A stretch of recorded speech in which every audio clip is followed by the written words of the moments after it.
Praise the Lord, जय मसीह की। आइए भाई और बहनों, हम लोग पढ़ते हैं नीति वचन में से। जैसा कि आप लोगों को पता है, मेरी पिछले की वीडियोस में मैंने कंप्लीट किया चैप्टर 1, चैप्टर 2 और चैप्टर 3 का हम लोग वर्स 32 तक पढ़ चुके हैं। ठीक है, हम लोग नीति वचन पढ़ रहे हैं। इसको इंग्लिश में कहते हैं प्रोवर्ब्स। आप मेरी वीडियोस में देख सकते हैं। वीडियोस के एंड में जिसमें प्रोवर्ब्स लिखा हुआ है, वो प्रोवर्ब्स वाली वीडियोस है, वो आप देखिए। और आपको अगर आपके पास बाइबल है तो बाइबल खोल के उसके साथ साथ में पढ़िए और समझते जाइए कि ऊपर वाला हमसे क्या कहना चाहता है। ऐसा क्या है जो इस वचन में, जो बाइबल में ऐसी क्या नॉलेज और अंडरस्टैंडिंग है जो ह्यूमन बींग्स के लिए इतनी इंपॉर्टेंट है, जो गॉड ने हमें दी है। ओके, तो आइए हम लोग स्टार्ट करते हैं। हम लोग पढ़ेंगे चैप्टर 3 वर्स 33 से। ठीक है, इसमें इस तरह से लिखा हुआ है, दुष्टों के घर पर यहोवा का शाप और धर्मियों के वास स्थान पर उसकी आशीष होती है।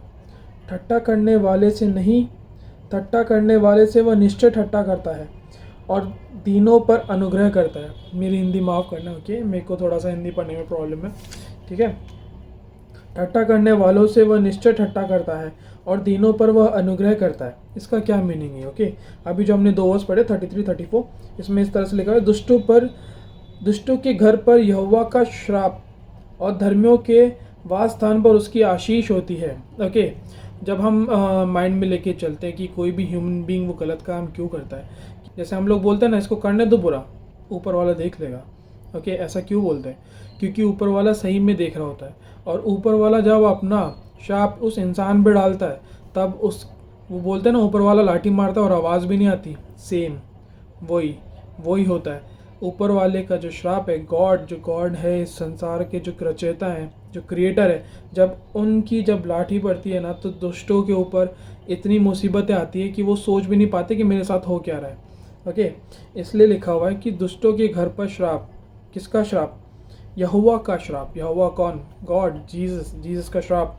ठीक है, और धर्मियों के वास स्थान पर, धर्मी कौन? वो लोग जो गॉड के रास्ते पे चलते हैं, वो लोग जो पवित्र आत्मा को पकड़ के चलते हैं, वो लोग जो जानते हैं कि ट्रू गॉड कौन है। वो जो धर्मी लोग होते हैं, जो गॉड फियरिंग लोग होते हैं, उनके ऊपर वाले की आशीष होती है। आशीष का मतलब ब्लेसिंग्स। ब्लेसिंग्स में हमें बहुत सारी चीज़ें ऊपर वाला हमें देता है। सबसे बड़ी चीज़ जिसके लिए हर एक इंसान को आगे प्रयत्न करना चाहिए, वो है इटर्नल लाइफ। ये लाइफ, यहाँ की सफरिंग, ये सब लिमिटेड है। सिर्फ कुछ टाइम के लिए सफरिंग है, तो कुछ टाइम आपको जॉय भी है। कुछ टाइम आप परेशान होंगे तो आप कुछ टाइम खुश भी रहेंगे। ये सब लाइफ में अप्स एंड डाउन चलते रहेंगे। लेकिन हमारा लाइफ का जो मेन पर्पस ये होना चाहिए कि हमें गॉड को सर्च करना है और उनके बताए हुए रास्ते पे हमें चलना है। और जब ऐसा होगा तो ऊपर वाला जो गॉड है वो हमें आशीषें देगा। ठीक है, वह ठट्टा करने वालों के साथ निश्चय ठट्टा करता है। ठट्टा मतलब हंसी मजाक जो करते हैं, ठीक है, गलत सेंस में नहीं, अच्छे सेंस में। जो हंसी मजाक करने वाले लोग होते हैं वो उनके साथ हंसी मजाक करता है, क्योंकि गॉड ने हमें अपनी इमेज में बनाया है। हम जैसे हैं वैसे ही गॉड है। ठीक है, वो बस सिनलेस है और गॉड एवर लास्टिंग है। हम लोग सिर्फ ऐसे ख़त्म हो जाते हैं इस यूनिवर्स में, इस क्रिएशन में। हम लोग डस्ट के बराबर भी नहीं, क्योंकि डस्ट भी बहुत सालों तक रह जाती है, लेकिन हम लोग का एग्जिस्टेंस बहुत छोटा है। लेकिन फिर भी हम इतने प्राउडफुल, इतने गुरूर से भरे हुए रहते हैं। ऐसा क्यों? ठीक है, तो मजाक करने वालों के साथ हंसी मजाक करता है। ओके, हमारा गॉड एक अच्छा God, he is a loving God, he is a joyful God. ठीक है, आप कभी जीसस की एक वो है, मैं आपको बताता हूँ, द चोजन करके है। लोगों की बहुत सारी कंट्रोवर्सीज है उसके बारे में, आप डिटेल में मत जाओ, डीप में मत जाओ। ओके, वो एक बाइबल की जो स्टोरीज है उसका मतलब एक विजुअल रिप्रेजेंटेशन है। ओके, वो बिल्कुल एग्जैक्ट वो नहीं है जो बाइबल में लिखा हुआ है, बट आपको एक विजुअल रिप्रेजेंटेशन मिलेगा कि है ना, जीसस कौन थे, जीसस कैसे थे। वो जॉली नेचर के थे, वो बहुत ही स्ट्रिक्ट थे। ठीक है, कैसे कहा, क्या क्या था जीसस का नेचर, वो आपको मिल जाएगा द चोजन में। ठीक है, अब तो शायद हिंदी में भी अवेलेबल है, तो आई गेस आप लोग देख सकते हैं। ठीक है, और दीनों पर अनुग्रह करता है। बुद्धिमान महिमा को पाएंगे। ठीक है, जो बुद्धिमान लोग हैं, जो ऊपर वाले के वचनों को, जो ये नीति वचन जो मैं आपको बता रहा हूँ, मैं तो नहीं सिखा सकता, ठीक है, वो उसका काम है। जो ये नीति वचन, जो ये ज्ञान जो आपको मिल रहा है अभी इस वीडियो से, ये बाइबल में नीति वचन आप खोल के पढ़ेंगे, आप ना उसको अपनी लाइफ में उतारेंगे तो आप ऑटोमेटिकली बुद्धिमान बनेंगे। You will gain the wisdom and knowledge that God wants you to give. He wants you to be wise, to be a wise human, ठीक है। He don't want you to be a, वो नहीं चाहता कि आप कोई मूर्ख रह जाएं, ठीक है। वो चाहता है कि आप बुद्धिमान बने, क्योंकि ये संसार में जीने के लिए अगर आपको ईविल स्पिरिट्स और सीटन से बचना है तो आपको बुद्धिमान होना पड़ेगा। और बुद्धिमान को वो क्या करता है, बुद्धिमान महिमा को पाएंगे, ठीक है।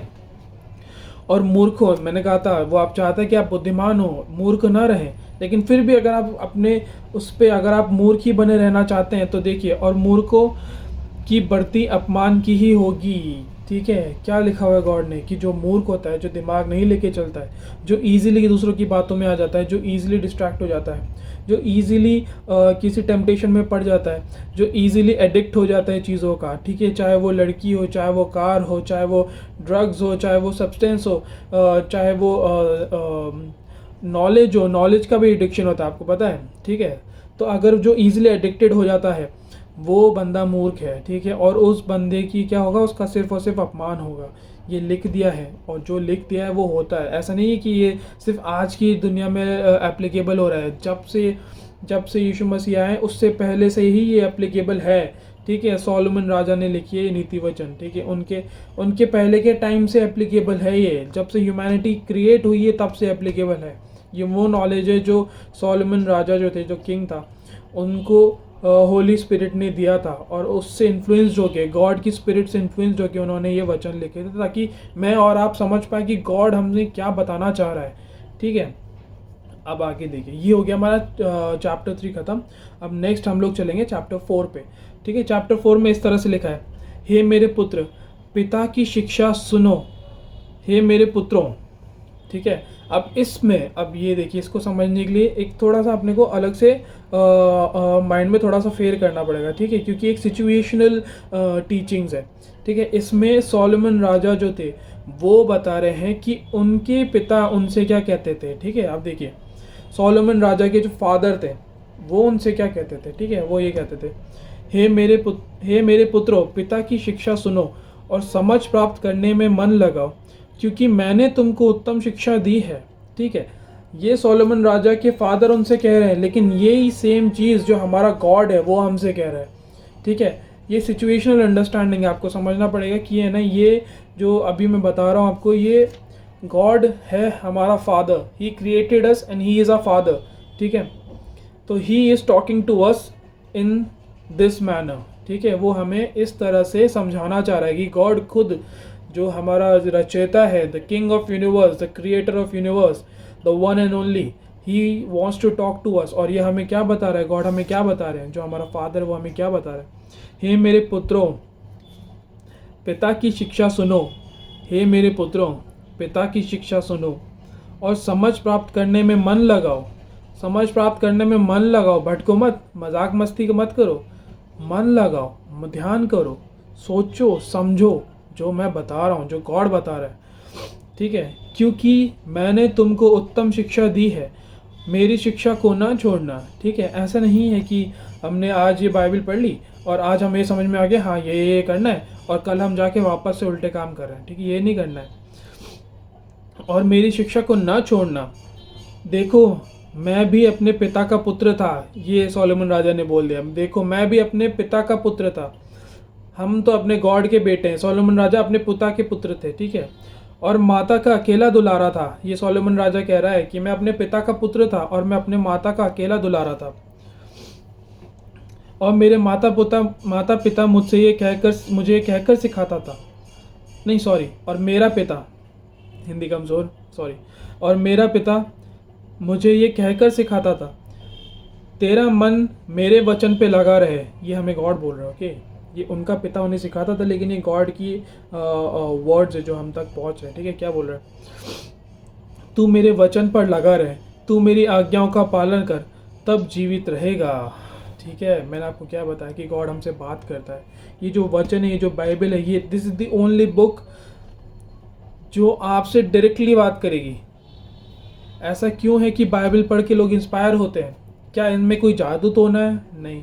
क्या इसमें कोई ऐसी कला छुपी हुई है जो हमें ऐसे मंत्र या माया मुक्ति जाल में ऐसे कुछ जैसे बाकी उसमें होता है ऐसा कर देगी? नहीं। ये जो बाइबल जो हम पढ़ते हैं ये डायरेक्टली हमसे बात करती है। आपकी लाइफ में चाहे कोई भी प्रॉब्लम हो, चाहे वो स्पिरिचुअल हो, चाहे वो फिजिकल हो, चाहे वो मेंटल हो, चाहे वो डिमोनिक हो, चाहे वो गॉडली हो, चाहे वो डिवाइन हो, उन सब का आंसर आपको बाइबल में मिल जाएगा। और सबसे अच्छी बात पता है बाइबल की क्या है? कि आप इसको एज अ स्टोरी पढ़ सकते हैं। ये इतनी इजी टू अंडरस्टैंड है कि इसको कोई भी बंदा जिसको सिर्फ पढ़ना आता है ना, वो उसको ईजिली पढ़ सकता है और उसको समझ सकता है। और बाइबल पूरी जो बाइबल है वो हमें कहाँ पे पॉइंट करती है? The Bible points us towards God.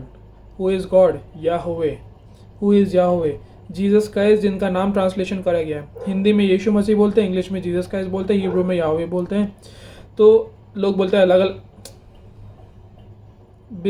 Silly arguments, ठीक है, उनकी मत सुनो, ठीक है। तो याहवे कौन है? Jesus Christ. He is God almighty. He is 3 in 1 God. Jesus Christ, father and Holi spirit, he is 3 in 1। मैं आपको ट्रिनिटी आगे कभी समझाऊंगा कि कैसा होता है, ठीक है। But he is talking to us and he wants us to love him.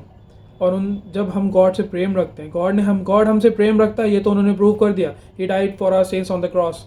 लेकिन हम उनसे प्रेम रखते हैं, हमने तो प्रूव नहीं किया है।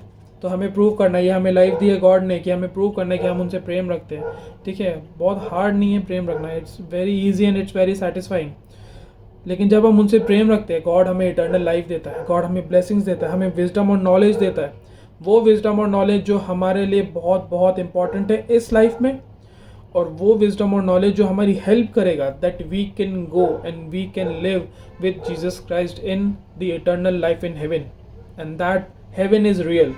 ओके, आपको बहुत सारे लोगों की टेस्टिमनी देखने को मिलेगी। मेरे चैनल पे भी मैंने एक टेस्टिमनी डाली थी हेवन और हेल की, तो आप प्लीज़ वो भी देखिए। एंड आज हम लोग आते हैं आज की वीडियो के एंड पे, कि मैं चाहता हूँ कि आप लोग ज़्यादा इंगेजिंग रहें, ज़्यादा आपको ये चीज़ें समझ में आए, और जैसे जैसे आपको चीज़ें समझ में आएगी आई होप कि आप भी अपना जो विचार है, आपकी थिंकिंग और अंडरस्टैंडिंग है, वो आप लोग थोड़ी ओपन रखें, बाइबल पढ़ें, और आपको सारे आंसर्स जो भी आपकी लाइफ में प्रॉब्लम्स है नहीं है, कुछ भी हो, सारे आंसर्स आपको बाइबल में मिल जाएंगे। I hope you like this video. Please like share और सब्सक्राइब कर देना। It will help me grow and it will help other people. वो हेल्प करेगी ये वीडियो, ताकि ये वीडियो दूसरों तक पहुंच सके, ठीक है। So once again thank you, praise the Lord, जय मसीह की।